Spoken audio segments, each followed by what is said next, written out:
그래서 채권자, 예를 들어 채무자가 파산을 신청하면서 채권자 목록을 작성해서 제출을 했는데 그 이후에 누락된 채권이 뭐 발견됐다거나 아니면 기존에는 A라는 은행의 파산 신청 당시에는 파산 신청이나 뭐 개인회생 신청 당시에는 A라는 은행이 채권자였는데 이 채권이 뭐 B라는 예를 들어 뭐 대부업체로 양도가 됐다든지 아니면 보증인 예를 들어 보증인이 뭐 A라는 은행 그 채무에 대해서 뭐 갑이 보증을 섰는데 뭐 대의 변제를 해서 채권자가 뭐 변경이 됐다는 여러 이유가 있겠죠.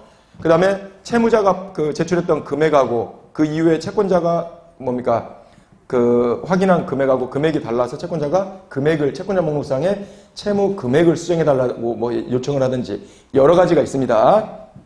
그러면 이제 그런 여러 가지 사유들이 있다 그러면 이제 그의 그 사유에 맞게끔 채권자 목록을 수정을 해줘야 되겠죠. 근데 제가 그때 지난 시간에 말씀대로 채권자 목록을 수정할 수 있는 시점이 정해져 있습니다. 그래서 그때도 말씀드렸는데 개인 파산 같은 경우는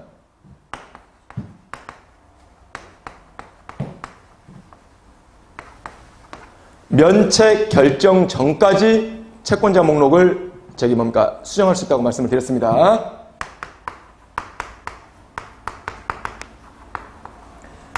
개인회생에서는 변제계획 인가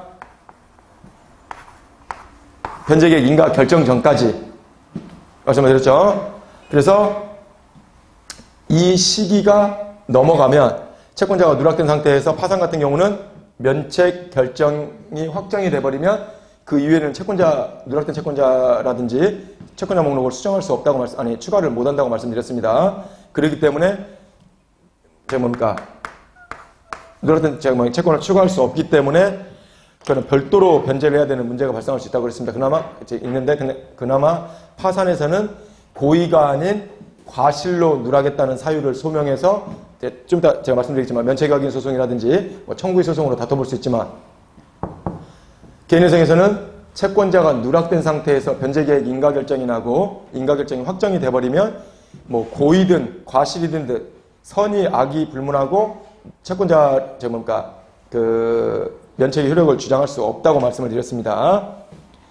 그래서 특히나 개인회생에서 몇 차례 말씀드렸지만 채권자 누락시키지 않는 게 파산에서도 마찬가지지만 개인회생에서는 더더군다나 몇 번 강조해도 지나치지 않다고 말씀을 드렸습니다.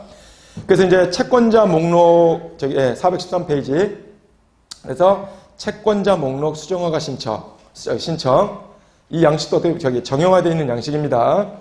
그래서 이제 채권자가 누락이 된 채권자가 발견돼서 누락된 채권을 추가한다거나 아니면 뭐 보증인 기재를 누락해서 보증인을 추가한다거나 밑에 보십시오. 수정사항권에서 금액이 달라서 기존 채권 금액보다 증가했다거나 아니면 채권이 양도나 대의 변제가 됐다거나 이제 그런 사유들로 해서 이제 채권자 목록 수정허가 신청을 할 수가 있는데 그래서 이제 413페이지 그래서 채무자는 위에 보십시오. 다음과 같은 사유로 기존에 이 몇 년은 채무자가 가장 최근에 제출했던 목록 제출한 날짜 무슨 말이시겠죠?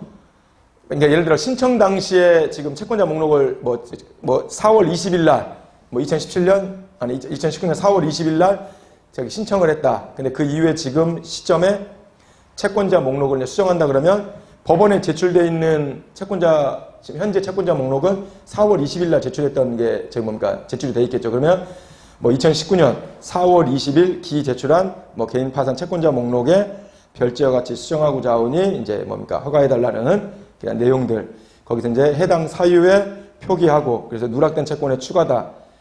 그러면 이제 첨부 서류로 누락된 채권자로부터 발급받은 부채증명서라든지 그래서 그거를 이제 한부 소명자료로 제출해주고 그 다음에 이제 누락된 채권을 추가해서 채권자 목록을 수정한 채권자 목록 수정본을 제출을 지금 뭡니까?